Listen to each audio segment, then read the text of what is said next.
How do you deal with men's expectations when starting them up on hormone optimization? I know a lot of men have unrealistic expectations or are way too impatient. So, Yeah, I what do you can't have wait. to say about that? And if this is your first time here, make sure to subscribe so you can learn more about fitness and nutrition, hormones and anti-aging, all this to optimize your life overall. And hit that notification bell so you don't miss anything. I can't wait to hear Sound Mike on this. But I'll tell you, that's one of the most difficult parts of being a provider with regard to hormone replacement therapy, and is that I'll tell you the number one reason that men and women stop their hormones, worldwide, is because they didn't get the results they wanted in the time frame they expected. They're expecting these results in a certain time frame. When they don't get it, something must be wrong. It doesn't work. So you look at these guys and they want to, feel great, but they want to have it in a short period of time. And when you ask them what really feeling great is, you'll find that their definition of great is an unrealistic expectation with regard to testosterone. They think that they're never going to be fatigued, never be tired, never have a morning without an erection. They're going to be able to have sex 2 or 3 times a day on command. They're going to go to the gym and work out like they're on anabolic steroids. They're going to go home and sleep like a baby, get up and repeat day after day after day. I literally used to get emails and phone calls about, hey, Doc, Nichols, I've really been tired this last 3 to 4 days. Do you think I need to look at something, get some labs, change something? I'm like, Yeah. give it another week. If it's still here in 2 weeks, give me a call. You don't get a call back. You typically don't get a call back. But the point is we're so conditioned that if we have one bad day that we just need to change something, let me check my estrogen, let me check all these parameters, and really that we've forgotten that we're all human. We have our ups and downs, and we're going to have weeks throughout the year that we're going to be fatigued, we're going to be tired, and there may not even be a reason. We may not be working extra hours, everything may be going great at home, but typically these guys want immediate results, and they want it to happen within days or a few weeks, and you try to explain to them over and over again. It takes months. I think that the key to optimization truly is getting those testosterone levels, for instance, above the minimal effective concentration, which is the line below which you'll have symptoms. So get it above that minimal effective concentration line and keep it there, and then give it time to work, which is months. Yeah. So that's kind of what we run into, is those unrealistic expectations. And I think, sorry, Keith. Oh, go please. I was just saying, I think, the forum sort of space where maybe a man has been suffering with a multitude of the symptoms, and then, for some, one of the most, and it might be anxiety, it might be the sexual dysfunction, but one of the ones that's really been affecting them the most maybe improves drastically. And then they get on the forums and they'll be like, oh, I'm having sex 5 times a day, or I just don't care about it. And then someone sees that, and then, they're like, well, that's what that will do for me across the board. And then they're taking that into that sort of expectation. It's really important, isn't it, to and this is what our doctors do, but also like, the patient-to-patient type advocacy service where they've been through it as well, is that, like you say, there are things that make you fatigued. Life will make you fatigued. That's right. I'll tell them all the time, testosterone and your other hormones won't overcome life. If you're stressed, got a bad marriage, got a bad job, you're working 2 jobs, you're not getting enough sleep, for whatever reason, you're going to be tired and fatigued. You're not going to have morning erections. You're not going to feel like having sex. You're not going to have good workouts. It all goes together, and these hormones do not override that. They just don't.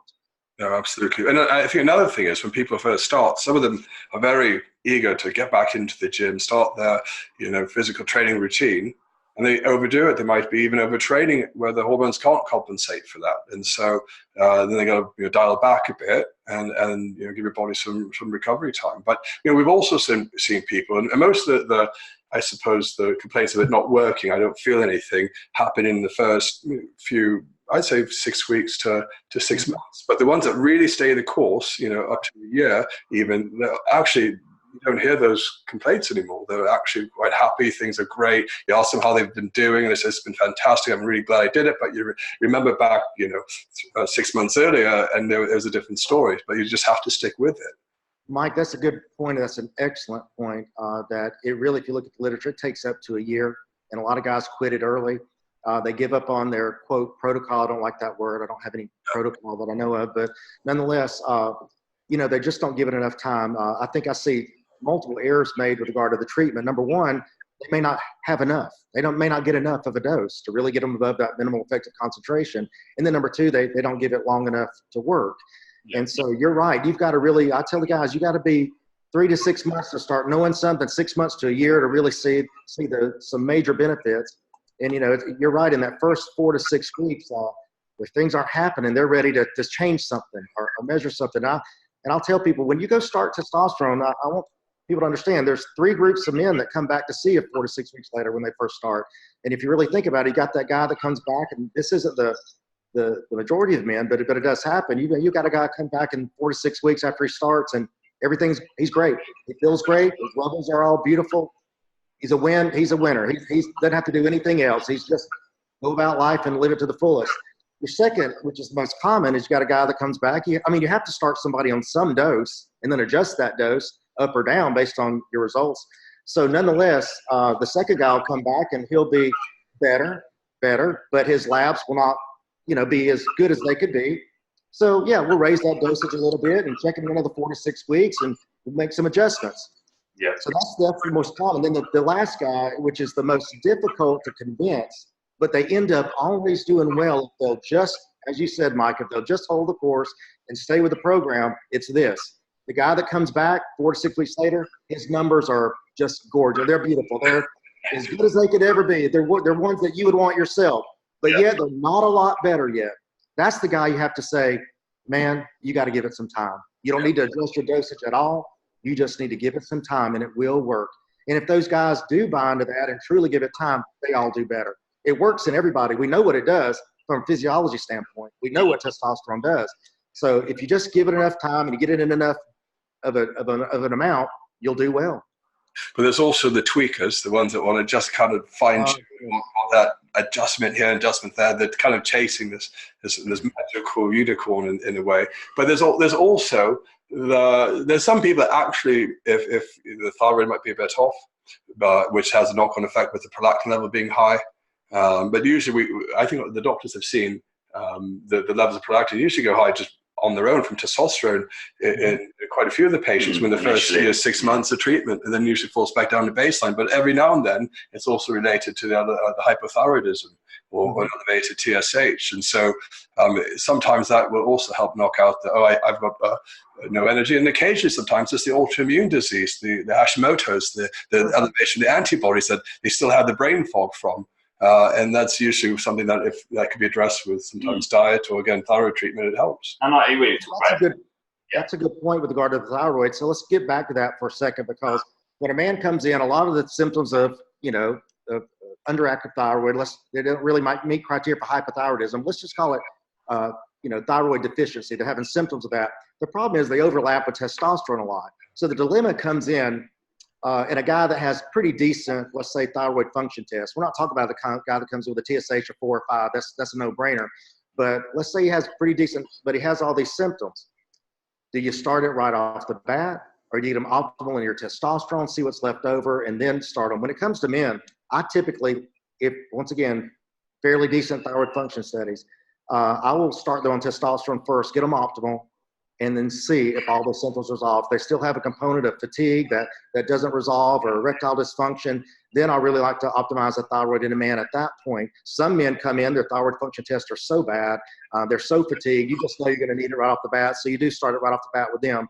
Women are a completely different story. They're so in need of their thyroid, big time, but men not so much. So how do your doctors on average do that in the UK? Because once again, I'll try to get a man optimal on his testosterone first, and then add thyroid if needed.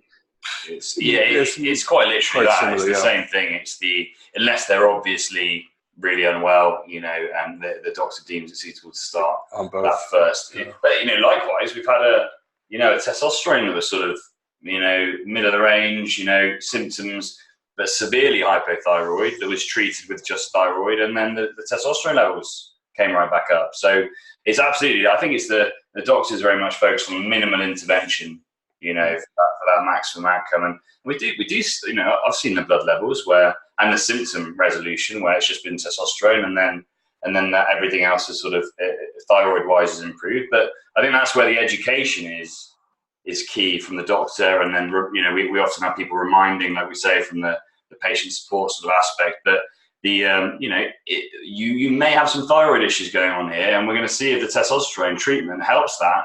But again, that might be another, you still might have fatigue or these other bits and bobs that might need to be that secondary sort of intervention down the line. So it's a process type thing. I think that's the... I mean, some of our doctors, or really all of them, feel that lots of the cases of hypothyroidism and hypogonadism are interrelated through autoimmune disorders for quite a few people. They just aren't being recognized or treated. Yeah. Presentations, yeah. Well, Sam, I hope that people heard what you actually just said, which, it's a process and your doctor reevaluates and addresses, but that happens with time, right? Absolutely. It's not immediate. So if people are really listening to what you had to say, I'm hearing that, we start them, we see how they're doing, and we sometimes have to intervene and add, thyroid or maybe something else. And to do that, it takes time. It takes follow-up and time. And so men have to hear what you're saying is that it's not going to happen in 4 to 6 weeks for most of us. Give me 4, 6, 12 months for it to work. Absolutely. Yeah. But just have a physician there that's listening to you, that's addressing your symptoms. But at some point in time, you have to give time itself a chance to work.